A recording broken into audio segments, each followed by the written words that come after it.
Энэ мэтээр мөнгө тарааж яваад шудраг иргэнтэй таарч баригдсан дараагийн жишээ нь байна. Иргэн Дэмбэрэл 100 мянган төгрөгөө аваад тойргийн хороонд албан ёсоор гомдол гаргасан байна.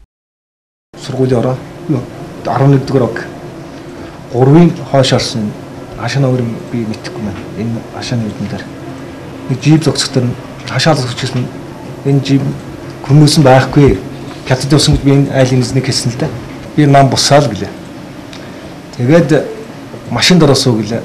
Газар төрөөслөх вэ энэ гэнэ. За яасан гэсэн чинь газар төрөөслөх юм яаж. Энэ дэш сонгуулийн янз бүрийн ажлыг болмаар та хашаан дээр гэдэг. Гэхдээ бид наас ч бас гэрийнхээ хүнтэй зөвшөөрч болно гэсэн. Гэтэл за тэр энэ яг чойсрны төлөө санал өгөөрэй. 100 мянган төгрөг авчих гээд ингээд 100 мянган төгрөг өгөөд явсан. 100 мянган төгрөгөд хармад явж байна. Тэгээ хамт явсан гэрч бас байгаа. Явал хэлэхгүй. Энэ мэтээр мөнгө тарааж байна гэсэн дам яриа батлагдаж эхэллээ.